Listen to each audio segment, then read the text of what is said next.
Hello friends, this is Rachna Rawat and welcome to my channel let's go. तो आज हम यहाँ पर सीडीपी के 15 क्वेश्चंस करने वाले हैं, ठीक है, इस सीरीज में। तो चलिए बढ़ते हैं क्वेश्चन नंबर 1 की ओर।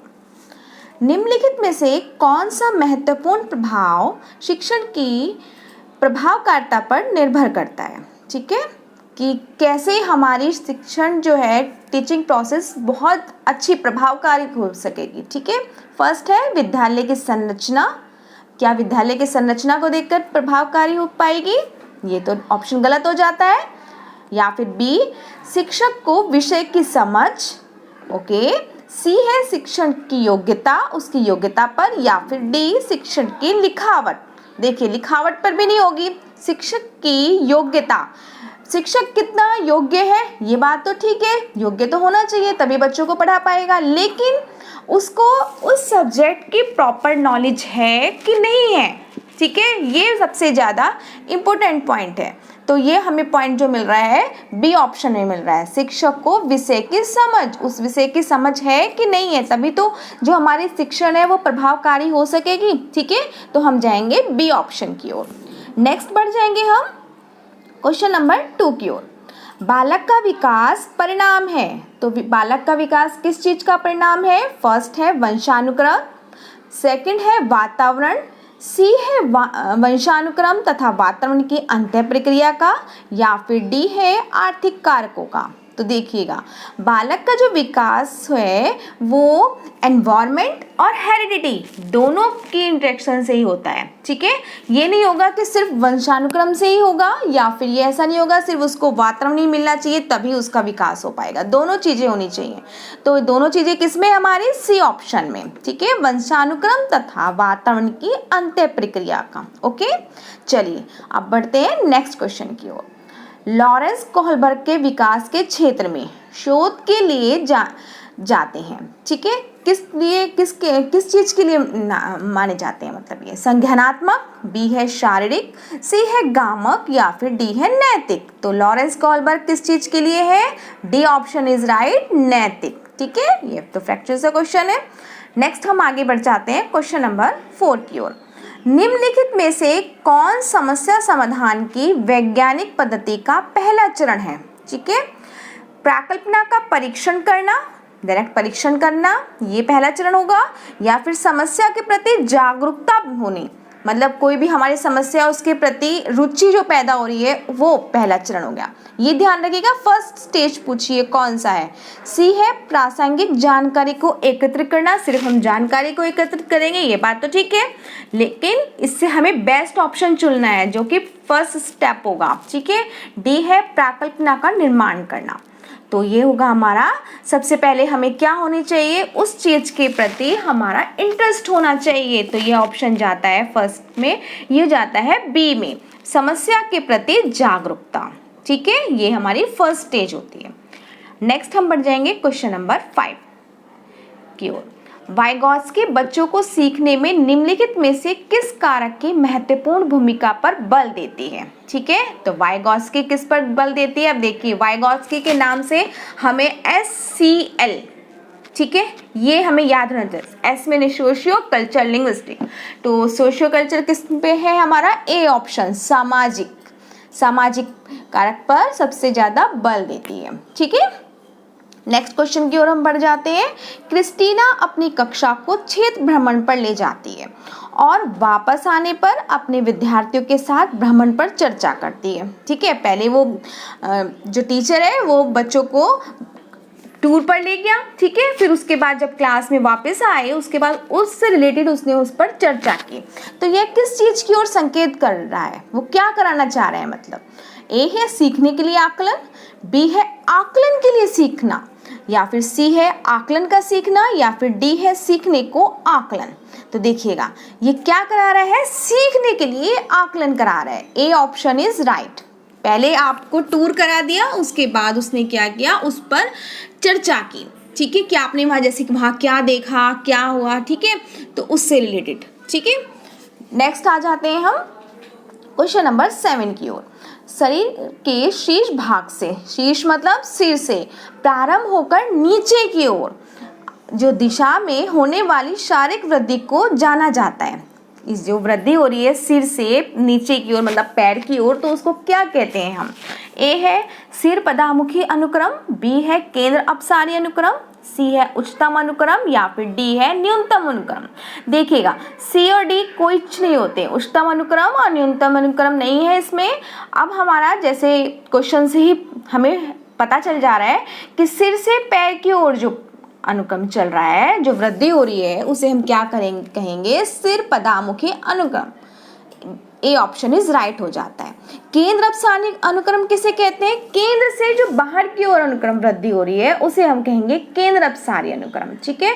लेकिन यहाँ पूछा है शीर्ष भाग से प्रारंभ होकर सिर से नीचे की ओर जा रहा है, मतलब पैरों की ओर जा रहा है, तो सिर पदामुखी अनुक्रम होगा ये, ठीक है। अब हम बढ़ जाएंगे क्वेश्चन नंबर 8 की ओर। शिक्षक को यह सलाह दी जाती है कि वह अपने शिक्षार्थियों को सामूहिक गतिविधियों में शामिल करें, ठीक है। सामूहिक गतिविधि जैसे पीयर एक्टिविटीज जो होती हैं, समूह में ग्रुप एक्टिविटीज ये कहते हैं, क्योंकि सीखने को सुगम बनाने के अतिरिक्त ये क्या है, किस चीज़ में सहायता करती है? ये जैसे हमने पेयर आपस में बच्चों का पेयर्स बनाए, ठीक है, आपस में ग्रुप्स बनाए, उसमें डिस्कशन हो रहा है, तो बच्चे क्या होते हैं? बच्चे का और ज़्यादा क्रिएटिव होते हैं, एक दूसरे को तर्क वितर्क करते हैं, तो वो जो तर्क वितर्क है वो आगे तक के लिए अपने हम आगे जो सोशल में जाएंगे, हम सोशो कल्चर में हमारा बहुत अच्छा मजबूत हो जाएगा इस हिसाब से बच्चा, ठीक है। इस चीज़ में हमें सहायता करेगा। तो इसमें कौन सा ऑप्शन हो जाता है? बी ऑप्शन इज राइट हो जाता है। सामाजिकरण में भी ये सहायता करता है, ठीक है। आगे बढ़ जाएंगे हम क्वेश्चन नंबर 9 की ओर। शिक्षा मनोविज्ञान की दृष्टि से निम्नलिखित में से कौन सा कथन सत्य है? तो कौन से कथन इसमें ट्रू पूछा है, ठीक है। बच्चे अपने ज्ञान का सृजन स्वयं करते हैं, ओके। बी है विद्यालय में आने से पहले बच्चों को कोई पूर्व ज्ञान नहीं होता। ये बात तो गलत है, क्योंकि ज्ञान तो होता है, थोड़ी सी तो वो अपनी मदर टंग्स, आपको पता है ना कि प्राइमरी लेवल का जो बच्चा है स्टार्टिंग जब करता है तो वो अपनी बोलचाल तो सीख कर आता है ना अपने घर से ही, ठीक है, अपने आसपास के वातावरण से, अपने परिवार से, तो वो तो थोड़ा सा तो ज्ञान उसके पास होता है। सही है अधिगम प्रक्रिया में बच्चों को कष्ट होता है? नहीं, कष्ट क्यों होगा लर्निंग में? जब हम मदर टंग का सहारा लेकर बच्चों को कुछ सिखाएंगे तो उसे कोई कष्ट नहीं होगा, ठीक है। नेक्स्ट है डी, बच्चे यथावत वही सीखते हैं जो उन्हें पढ़ाया जाता है, ठीक है। ऐसा भी नहीं है, ठीक है, अपने आसपास के माहौल से भी वो बहुत कुछ सीखते हैं, ठीक है। तो सही ऑप्शन इसमें, बेस्ट आंसर इसमें चुनना है। इसमें पूछा है बिल्कुल सत्य बात क्या है? बच्चे अपने ज्ञान का सृजन स्वयं करते हैं। ए ऑप्शन इज राइट हो जाता है यहाँ पर, ठीक है। बाकी ये 3 ऑप्शन रॉन्ग हो जाते हैं, ठीक है। नेक्स्ट है क्वेश्चन नंबर 10। मूल्यांकन किया जाना चाहिए। ए है मूल्यांकन से बच्चे पढ़ेंगे क्या? जब भी टेस्ट होगा इसी टेस्ट के डर से ही पढ़ेंगे बच्चे? ये तो बात गलत हो जाती है, ठीक है। बच्चे पढ़ते हैं टेस्ट के डर से, लेकिन कोई जरूरी नहीं है कि मूल्यांकन तभी होगा जब बच्चे पढ़ेंगे, ठीक है, इसलिए मूल्यांकन किया जा रहा है, ठीक है। बी है इससे बच्चों को उपलब्धि का पता लगता है, ठीक है, ये बात पता तो चलता है, जब भाई टेस्ट होता है तो पता तो चलता है। नेक्स्ट है बच्चों को सीखने के स्तर का ज्ञान होता है, ठीक है। डी है शिक्षकों की उपलब्धि का पता लगता है। शिक्षकों को उपलब्धि का, ये बात भी सही होती है। लेकिन मूल्यांकन का अर्थ सिर्फ ये नहीं है कि टेस्ट लिया, रिजल्ट दे दिया बच्चे को। इससे बच्चे के स्तर का पता चलता है कि बच्चे ने कहाँ पर, जैसे होता है आजकल यूनिट वाइज टेस्ट जो होते हैं कि कहाँ पर बच्चे की प्रॉब्लम्स हैं, उसको निदान कराना, उसको उपचार कराना, ठीक है, ये होता है मेन मूल्यांकन, ठीक है। तो बच्चों को सीखने के स्तर का ज्ञान होता है। सी आंसर इज राइट हो जाता है, ठीक है, कि हमारी कहाँ त्रुटियां हैं, कहाँ गलतियां हो रही हैं, ठीक है। तो सी ऑप्शन इज राइट हो जाता है। मूल्यांकन इसलिए किया जाना चाहिए, ठीक है। नेक्स्ट बढ़ जाते हैं अगले क्वेश्चन की ओर। आप अनपढ़ माता पिता के बच्चों को अंग्रेजी सिखाना चाहते हैं, ठीक है, तो आप क्या करेंगे? देखिएगा, ए है आप बच्चे से अंग्रेजी में बात करेंगे। क्या आप अंग्रेजी में बात करेंगे? या फिर आप बच्चों को सीखने में, बोलने के लिए बाध्य करेंगे कि भाई अंग्रेजी सीखो, आपको अंग्रेजी ही बोलनी है, ठीक है। क्या इस तरीके से बाध्य वाली बात, तो ये बाध्य हुआ या बल देने वाली बात हुई, ये तो हम कभी बच्चे के साथ करेंगे ही नहीं, ये ऑप्शन तो रॉन्ग हो जाता है। आप बच्चे को मातृभाषा में बोलने से रोकेंगे। अब भाई आपको कह दिया जाए कि आप वैसे आपको कुछ नहीं आता और आप कहेंगे बस आप जो मदर टंग है जैसे हिंदी है आपको बोलनी ही नहीं है क्लास में हिंदी, कि आप तब सीख लेंगे, ये भी तो एक बल देना ही हुआ, तो ये भी नहीं होगा। आप उसे मातृभाषा की सहायता से अंग्रेजी सिखाने का प्रयास करेंगे, ये ऑप्शन बिल्कुल राइट हो जाता है। क्यों? आपको मदर टंग को बिल्कुल भी बच्चे से हटानी नहीं है, मदर टंग का ही सहारा लेकर बच्चे को आगे प्रमोट करना है। ठीक है, आप मदर टंग की सहायता से ही बच्चों को पढ़ाएंगे जिससे कि बच्चे को अच्छे ढंग से समझ में आ पाएगा। ठीक है, मदर टंग को कभी भी आपको रिमूव नहीं करना है बच्चे से। ठीक है, तभी उसका अधिगम प्रोसेस जो है वो अच्छे से चल सकेगा, उसको कष्ट ही नहीं होगी किसी भी चीज़ की। ठीक है, तो मातृभाषा की सहायता से अंग्रेजी सिखाने का उसको प्रयास करेंगे। ठीक है, नेक्स्ट है क्वेश्चन नंबर 12। विद्यालय क्षेत्र में रचनात्मक निर्धारकों को जानने के लिए इनमें से कौन सा उपागम नहीं है? कौन सा उपागम नहीं पूछा है, देखिएगा। ए है वार्तालाप कौशल, बी है बहुविकल्पीय प्रश्न, सी है परियोजना कार्य या फिर डी है मौखिक प्रश्न। अब देखिए क्रिएटिविटी हो रही है। ठीक है, रचनात्मक निर्धारकों को जानने के लिए उसके अंदर क्या क्या क्रिएटिविटीज हैं उस चीज को जानने के लिए कौन सा नहीं है। देखिए अगर आप वार्तालाप करेंगे, मतलब वार्तालाप का मतलब क्या होता है? आपस में तर्क वितर्क करना। ठीक है, एक ने कुछ क्वेश्चन करा, दूसरे ने कुछ किया, एक ने कुछ चीज का आंसर दिया, तो ये वार्तालाप में ही शामिल हो जाता है, तो ये ऑप्शन तो सही हो जाता है।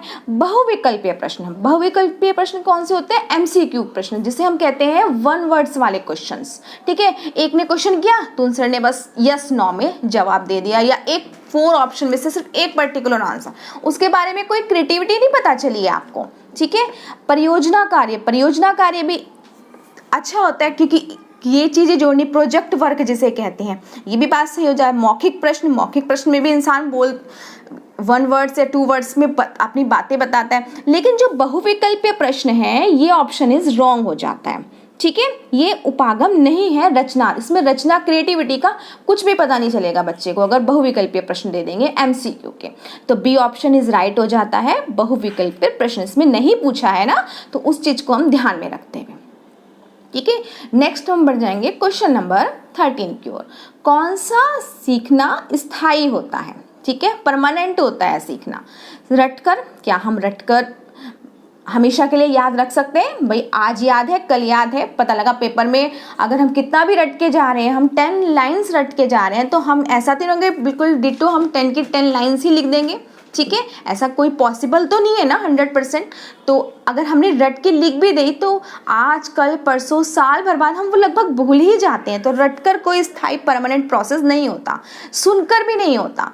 जब तक हम उसके बारे में अर्थ उसका अच्छे ढंग से, कोई भी पैसेज है या कुछ भी चीज़ है, आपका कुछ भी आप आर्टिकल्स पढ़ रहे हैं, जब तक आप उसको ढंग से अपने अर्थ सहित उसको अंदर ग्रहण नहीं करेंगे तब तक आपको वो चीज़ परमानेंट या नहीं होगी आपके माइंड में। ठीक है ना, तो सी ऑप्शन इज राइट हो जाता है, समझकर सीख।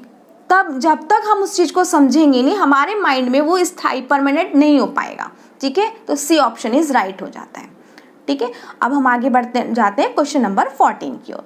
शिक्षार्थियों में वैयक्तिक भिन्नताओं को संबोधित करने के लिए एक विद्यालय किस प्रकार का सहयोग उपलब्ध करवा सकता है? ए है शिक्षार्थियों के लिए समान स्तर की पाठ्यचर्या का अनुगमन करना, या फिर बी बाल केंद्रित पाठ्यचर्या का पालन करना और शिक्षार्थियों को सीखने के अनेक अवसर उपलब्ध कराना, या फिर सी शिक्षार्थियों में वैयक्तिक भिन्नता को समाप्त करने के लिए विद्यार्थियों में भेजना, ये तो बात रॉन्ग हो जाती है, या फिर डी धीमी गति से सीखने वाले शिक्षार्थियों को विशेष विद्यालयों में भेज देना। ऐसा तो नहीं है, इंक्लूसिव एजुकेशन पढ़ाती है आरटी के एक्ट के अकॉर्डिंग, तो ये ऑप्शन भी रॉन्ग हो जाता है। ठीक है, समावेशी शिक्षा हमें बताया गया है कि सब बच्चों को एक साथ मिलकर पढ़ाना है। ठीक है, तो हमारा ऑप्शन देखिए जिसमें हमें अपॉर्चुनिटी हो रही हो, ठीक है, अवसर उपलब्ध कराना हो, वो ऑप्शन हमेशा राइट हो जाता है। देखिए इसमें अवसर दिया गया है, बाल केंद्रित पाठ्यचर्या का पालन करना और शिक्षार्थियों को सीखने के अनेक अवसर उपलब्ध कराना। ठीक है, ये बेस्ट आंसर है, B answer is right. Okay, next आगे बढ़ जाएंगे हम क्वेश्चन नंबर 15 की ओर। मूल्यांकन का मुख्य उद्देश्य होना चाहिए, तो मूल्यांकन का क्या उद्देश्य होना चाहिए? मेन शिक्षार्थियों की उपलब्धि को मापना, या फिर यह निर्णय लेना कि क्या विद्यार्थियों को अगली कक्षा में प्रोन्नत किया जाना चाहिए, या फिर सी सीखने में होने वाली कमियों का निदान और उसका उपचार करना, या फिर डी शिक्षार्थियों की त्रुटियां निकालना। तो कौन सा ऑप्शन हो जाता है? देखिए, मैंने एक छोटा सा इसमें स्टार्टिंग में भी बताया था मूल्यांकन के बारे में कि मूल्यांकन का क्या मतलब होता है। ये नहीं है कि हमें सिर्फ उसकी अचीवमेंट पता चल जानी चाहिए, ठीक है, कि भाई वो कितने पानी में है, बस ऐसा नहीं हो। मूल्यांकन का मतलब होता है अगर बच्चा यूनिट वाइज आजकल टेस्ट हो रहे हैं कि किस तरीके से किस स्तर पर उसे कहाँ प्रॉब्लम हो रही है और उस प्रॉब्लम को किस तरीके से बच्चों को सॉल्व कराई जाए या उसको बताई जाए, जिससे कि वो उसके जो मीन्स उपचार किया जाए, ठीक है, जिससे कि वो फिर से उस तरीके से प्रोग्रेस कर सके। उसकी त्रुटियों का पता लगाना ही मूल्यांकन कहलाता है। तो कहाँ पर है? देखिएगा, सी ऑप्शन इज राइट हो जाता है। सी सीखने में होने वाली कमियों का निदान, ठीक है, और उसका उपचार करना, ठीक है, उसकी त्रुटियों का पता लगाना और उसका उपचार करना ही मूल्यांकन का मुख्य उद्देश्य होता है, ठीक है। तो इस तरह से ये 15 क्वेश्चन मैंने आपके सामने डिस्कस किए, ठीक है। तो ऐसे ही मिलते रहेंगे नेक्स्ट वीडियो में नेक्स्ट प्रैक्टिस सीरीज के साथ, ठीक है। ओके, आई होप आपको मेरी ये वीडियो पसंद आई होगी। तो लाइक कीजिए, शेयर कीजिए और सब्सक्राइब कीजिए। Thank you.